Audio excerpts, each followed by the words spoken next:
So, nasa loob na nga tayo ng train, of course, dahil 3.5 ang travel natin going to Paris, kaya kailangan muna nating magtrabaho. Yes, sa mga nagtatanong, yung business ko ay travel and tour. Online lang siya, piso po yung kinikita ko dyan. So, hanggang sa nakarating na nga kami sa central ng Paris or sa station nila, train station, and the next na ginawa namin ay pupunta kami kung saan nakapila ang mga tao dahil sasakay ng car. Yes, kailangan mong pumila dahil para iwas na lang din sa scam kasi dyan po sa Paris madami pong mga scammers. Hi mga Marites! So, this is our first day here in Paris. Yes, in Paris, the Hauptstadt or the central or the business, the Hauptstadt, the central of France. Yeah. So, medyo pangit yung boses ko ngayon kasi masama yung pakiramdam ko. Yung sinus ko, yung panay atching-atching, ayan. Meron talaga ako yan. Parehas kami ni mama. Actually, ang bibilhin lang namin dito talaga is yung shampoo, yung yeah, Desperados da.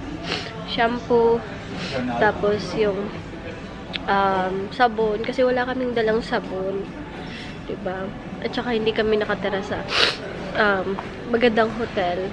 Alam mo na, pag budget, sa or lodging house lang sa Pilipinas. Dahil Tom Jones na nga tayo, after namin mag-grocery, nagpunta kami sa isang Japanese restaurant. And eto na nga, no-shock ako dahil kahit pala nasa Japanese restaurant ka, yung mga menu din nila is puro French. Wala talagang English. Kaya buti na lang, kilalang kilala ko ang mukha ng ramen. Kilalang kilala ko na ramen talaga to. Gutom niyan? Wala sa bundok? Yes, wala kasing ramen dito sa area kung saan ako nakatira. Sa city, walang Japanese restaurant. Hi. So we are here now at the restaurant of Gabriel. Ayan. Dito tayo sa restaurant ni Gabriel. And the apartment of Emily is there.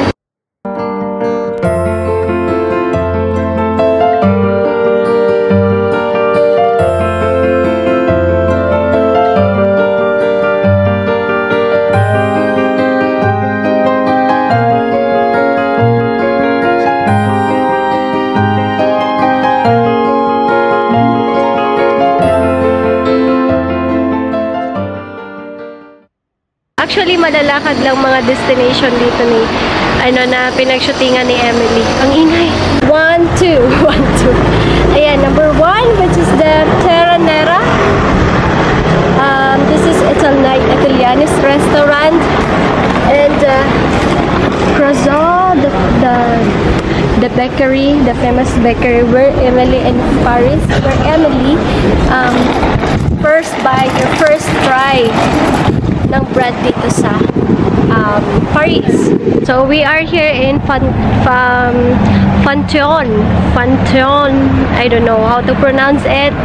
Ito yung place kung saan si Emily tinawagan niya yung kanyang boyfriend and Susan. Naghiwalay sila ng boyfriend niya. Dito siya doon. Ito yung cathedral. Ayan.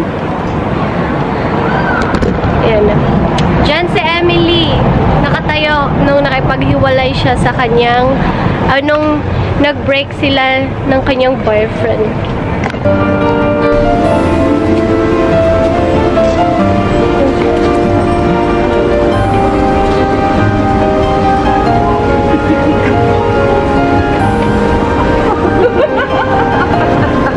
I want to do that right now.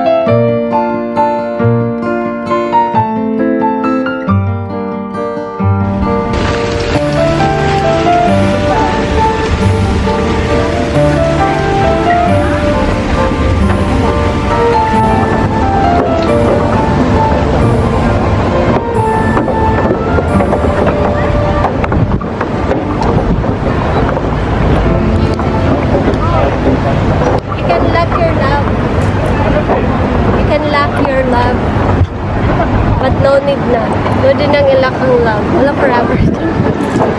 So, okay?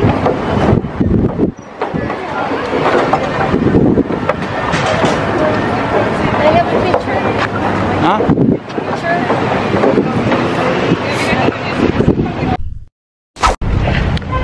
Alam mo, ilang oras kami ilang minuto kami naglalakad. Siguro 1 hour kami naglakad. Or ilang minuto kami naglalakad. Mapuntahan lang yung Paris. Kasi, yung asawa ko kuripot. Ganun kasi yung nila, kuripot sa taxi, kuripot sa bus. Ganun yung nila. They love hiking, they love walking. Oh, ang mga mga Pinay nga di kaya sa mga lakat-lakat. Di nga. My God, where is the Eiffel Tower na? Ich bin so müde. I'll show you.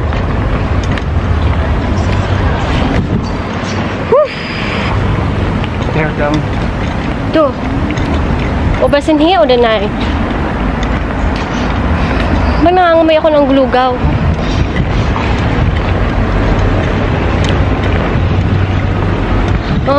Wir haben andere Bag. Wir haben keine andere Bag. Nein. Short. Ready. Unglaublich. Unbelievable. Hinita, uy. Ano maglaktan, oh? Di ka, ana. Init kayo, day.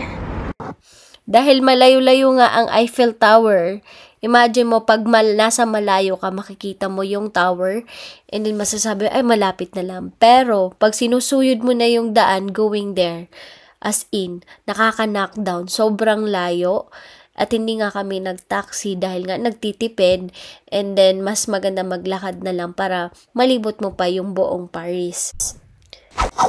Finally, nasa Eiffel Tower na kami. So, after how many hours na paglalakad, and literal, nasa second floor.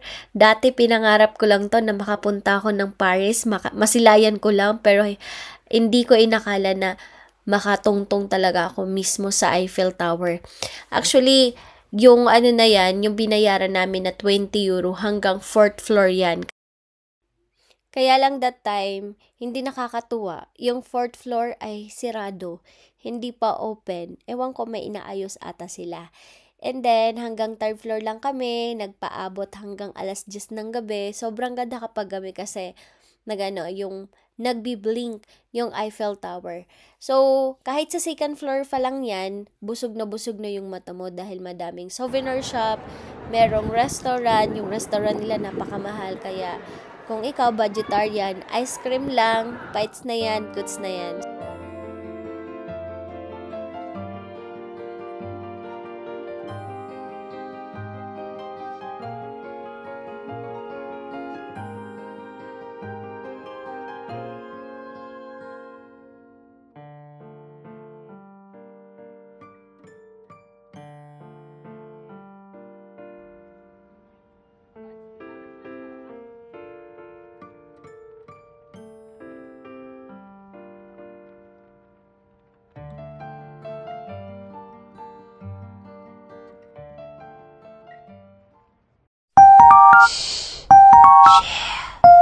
Story.